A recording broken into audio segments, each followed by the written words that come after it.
See, listen, we'll just look at the keywords. What is the question here? Explain how sociology emerged as a distinct discipline. We need to underline the keywords in the question.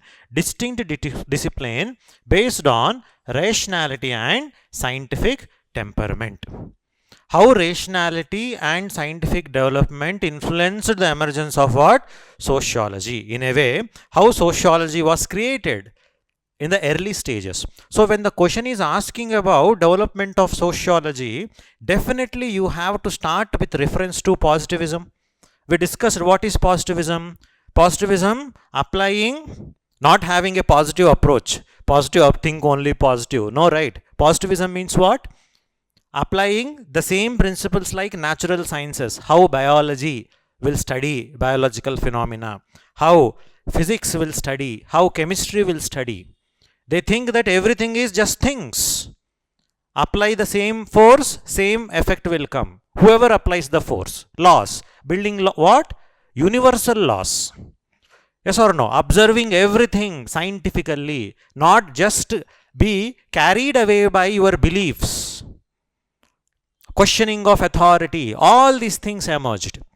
So, lot of intellectual background helped the emergence of sociology. At the same time, scientific method itself, as this question is asking us to put the point. Okay, so if you observe the question, how sociology emerged as a distinct discipline based on rationality and scientific temper. You need to create a context in the beginning, a very brief context. Lot of social changes are happening in European, mid-European society. Some thinkers like Enlightenment thinkers are supporting the changes. Other thinkers are proving points or providing dimensions which are harming the society in this modern mid 18th century Europe. Some are favoring the changes, some are opposing the changes. What are the opposition to changes? Social order is not there, crime rate got increased, kingship ties were decreased. Okay, diseases were spreading, environmental pollution was spreading. So how can you call this as progressive? Like that, counter-enlightenment thinkers were questioning the changes happening in the society. Whereas enlightenment thinkers are praising these changes. Humanity for the first time is thinking about progress. How we can create a better society for ourselves. Continuous changes, accepting social changes, be open to change. So you need to briefly describe these dimensions in the initial stage of the answer. Of course, you have to explain these two terms, no doubt. After this also, if we go by these words, you can explain what is rationality. What is the meaning of rationality? Rationality in the sense based on reason, based on evidence. Without that logic, without that support, you can't believe anything. I can't simply say there is someone else, there is some devil in the corner, there is some spirit in the corner. You can't believe it just by agreeing to my words. No, you need reason for it. You will question it. Okay, you may say I am hallucinating, get lost. Anything can be told when you are applying this logic, reason, proofs, evidence. Okay, another keyword which they have given is scientific temperament based on empirical observation. What is the meaning of empirical observation? Observation is not just looking with your eyes. Empirical observation, not letting your own personal views affecting your observed phenomena. You will see it as a neutral man, not being carried away by various biases, various prejudice or superstitions. Okay, so how sociology emerged, that you will say by one or two paras. Then you have to focus on these aspects. Of course, you have to give importance to what? Positivism. Nobody is asking about its criticism in the question. The question is asking about how it developed. So you have to write most of the points leading to this dimension of positivism. So when positivism is made as a hinge point, you have to write all these dimensions of positivism. What is the science? Positivism is nothing but applying the same scientific principles, natural science principles, how the science is developed. So based on various intellectual ideas of rationality and empiricism, based on or ultimate having a goal of what? Building universal theories, large scale generalizations. So sociology want to build these theories, generalizations, which are applicable to various societies. What can be the example? Durkheim example of suicide. Suicide is inversely proportional to solidarity. Just like a physics law, now you have a suicide law. Generalization. Any society it will apply like that. That is the purpose of sociology, at least initially. I am asking you to look at only at the demand of the question. Then giving importance to objectivity.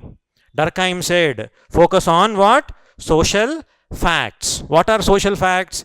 Which are existing. They are just like things existing in every society. Does religion exist in every society? Yes, social fact. Does divorce exist? Social fact. Division of labor exist? Social fact. Okay, suicide exists? Social fact. Crime exists? Social fact. Okay, study these things. No need to bother about what human beings are thinking in their mind. Whatever they think, they come to the same social structure and they do the same activity. Who says this?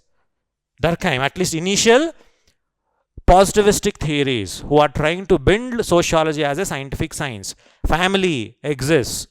All these are existing irrespective of the individual. Whether they are not, whether you are there or not, will religion exist? Yes.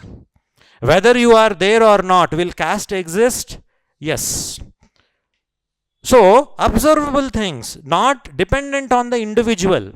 Individuals are part of it. So, we have to observe them with what? Objectivity. Not bothered by your bias, not favoring upper caste, not favoring lower caste. No, objective study. Like that. Objective study of Manipur violence. Not favoring Meithis, not favoring cookies. What actually happened? Objective study. Okay, so like that we are trying to build this subject of sociology. These are the keywords, just like natural science. Why initial sociologists are crazy to apply the same concepts of natural sciences for society also? Because the contribution of natural science was immense at that point of time. Many revolutionary scientific discoveries were happening which are benefiting the society. In the same way, sociologists or early positivists want to create a subject of sociology so that they can study the society scientifically and provide a direction. What is the purpose of study? Build cause effect and address social problems, create a better society, create a progressive society. What we have to do for it? They have such goal orientation initially. That is the purpose of natural sciences also, for betterment of life. Yes or no? Okay. You are studying because for only, mainly because, if not only, mainly because for marks. In competitive examinations it is marks, but in academics also it is marks. That was not the goal of physics or chemistry or biology in the beginning. Okay, they want to create something useful for the humanity.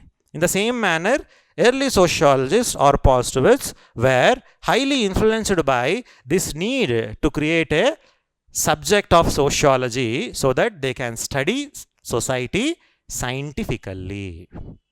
In that manner, you can conclude. Naturally, you have to hinge on the keywords and explain, as I am saying, in the beginning and in the end. Okay, try to write in your own words now. Try to take a gist of this.